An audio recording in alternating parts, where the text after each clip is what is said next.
Bismillahirrahmanirrahim.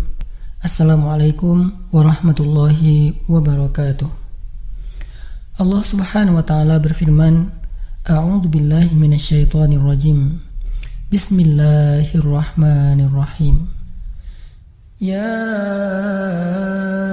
ayyuhalladzina amanu ista'inu bis-sabri was-salah.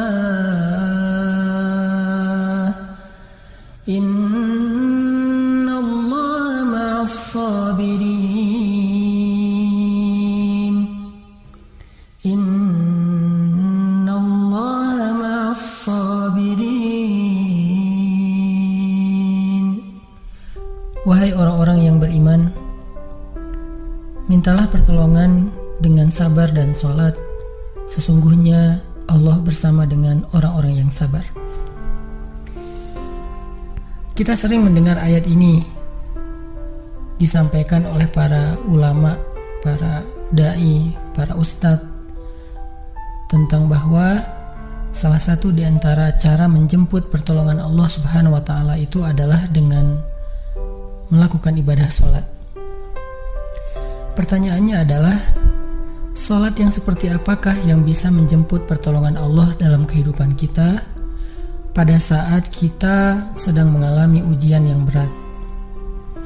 Banyak orang yang bilang, saya sholat tapi kok hidup saya gini-gini aja. Banyak orang yang bilang, saya udah sholat tetapi kok doa saya belum diijabah. Saya udah sholat tapi kok masalah saya masih belum selesai. Saya udah sholat tetapi kok musibah saya terus beruntun, tidak pernah berhenti. Saya udah sholat tapi kok musibah terus terjadi dalam hidup saya. Sehingga teman-teman yang dirahmati Allah, kita perlu belajar sholat yang seperti apa yang bisa menjemput pertolongan Allah subhanahu wa ta'ala secara ajaib.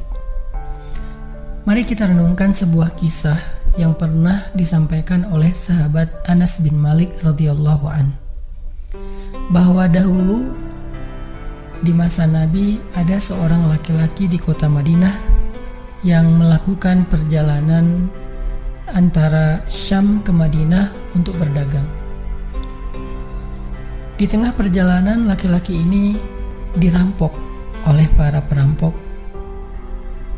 Dia diberhentikan oleh seorang laki-laki, kemudian hartanya diambil, lalu setelahnya laki-laki itu menghunuskan pedang kepada orang ini. Pedagang ini mengatakan, wahai fulan, jika engkau menginginkan hartaku, ambillah, tapi biarkanlah aku melanjutkan perjalanan. Perampok itu mengatakan, adapun harta itu sudah menjadi milikku. Sekarang aku menginginkanmu, aku ingin membunuhmu. Merasa tidak punya pilihan, akhirnya pedagang ini mengatakan, wahai fulan, jika engkau ingin menyakitiku, membunuhku, maka lakukanlah.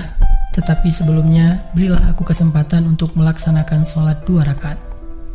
Lalu perampok ini mengatakan, ya sudah, kalau begitu sholatlah, aku akan berikan engkau waktu sebentar. Maka pedagang ini pun mendirikan sholat dengan sholat yang sangat khusyuk. Di dalam sholat, laki-laki ini setelah membaca Al-Fatihah, dia membaca sebuah ayat di dalam surat An-Naml ayat 62. Apa ayatnya? Dia membaca kalimat, Amman yujibul muttarra idza da'ah. Amman yujibul muttarra idza da'ah wa yakshifus su'a wa yaj'alukum khulafa'al ard. A ilahum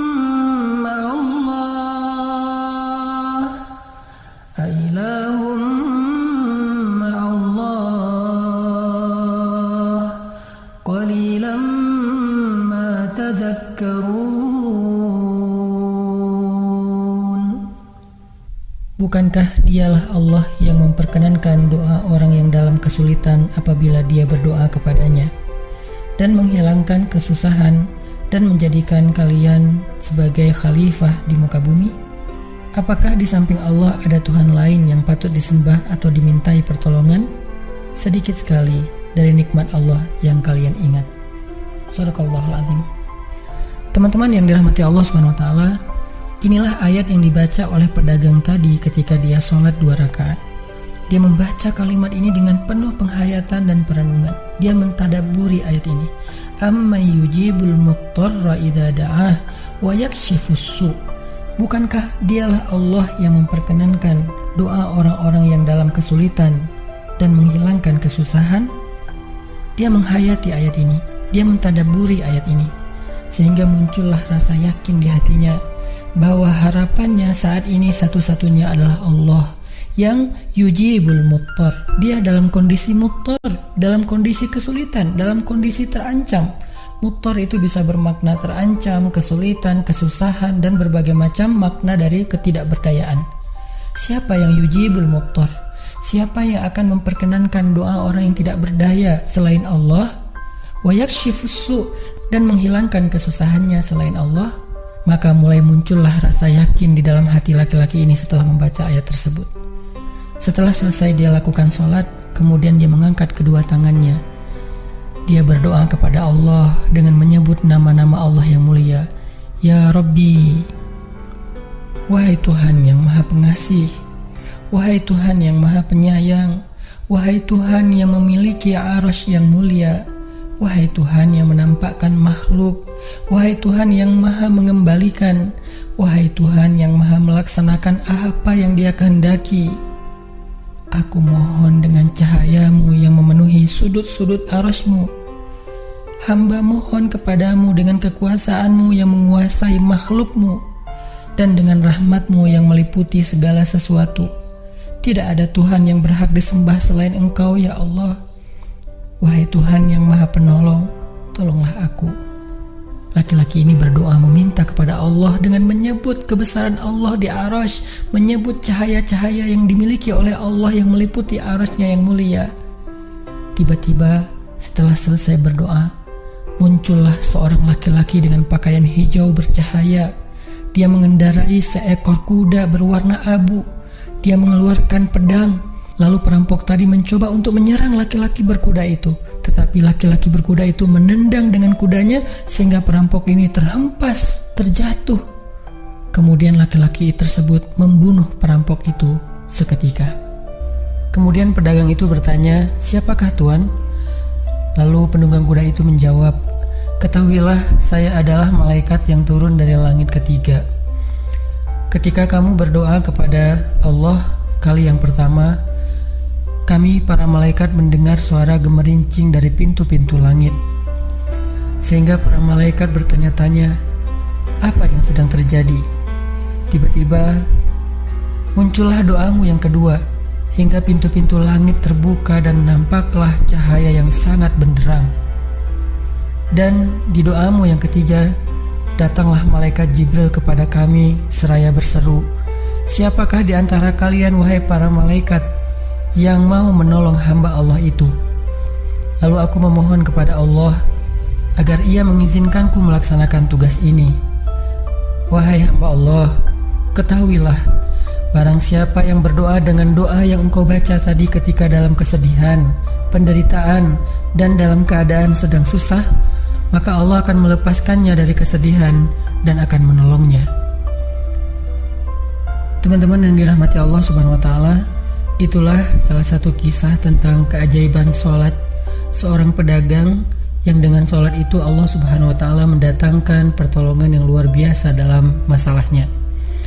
Pertanyaannya adalah, apa rahasia sholat pedagang itu sehingga Allah mendatangkan malaikat khusus yang menunggang kuda berwarna abu, lalu malaikat ini membunuh perampok yang ingin mencelakai pedagang itu? Salah satu rahasia dari sholat pedagang itu, kata para ulama, adalah dia melakukan ibadah sholat dengan ihsan. Seperti yang dikatakan Nabi tentang bab ihsan, "Anta'budallah ka'annaka tarah, fa'in lam takun tarah, fa'innahu yarak." Ketika engkau beribadah kepada Allah, seolah-olah engkau melihat Allah. Jika engkau tidak bisa melihat Allah, maka yakinlah Allah melihatmu. Di sini Nabi mengajarkan kepada kita tentang sholat yang terkoneksi langsung dengan Allah Subhanahu wa taala. terkoneksi dalam yakin dan iman sampai seolah-olah kita melihat Allah. Artinya ketika kita bisa sholat seolah-olah kita melihat Allah, lalu dengan kondisi seperti itu kita meminta pertolongan Allah dengan penuh keyakinan, itulah sholat yang mendatangkan pertolongan Allah. Atau kalau kita nggak bisa membayangkan bahwa kita melihat Allah karena itu memang sulit, maka yakinlah Allah melihat kita dan itu pasti. Artinya bahwa Allah itu pasti mendengar kita, melihat kita, dan sedang menunggu apa yang kita butuhkan. Maka orang yang bisa melakukan sholat dalam keadaan benar-benar seperti sedang bertemu dengan Allah, lalu dia meminta pertolongan Allah Subhanahu wa Ta'ala seperti pedagang tadi, maka sholatnya itulah yang disebut di dalam Al-Quran wasta'inu bis sabri was sholah, sholat yang bisa mendatangkan pertolongan Allah Subhanahu wa Ta'ala. Semakin sering kita melakukan sholat dengan ihsan, benar-benar seperti bertemu dengan Allah Subhanahu wa Ta'ala. Kalau kita nggak bisa ngerasain bagaimana cara menghayati kita melihat Allah, yakinlah Allah melihat kita.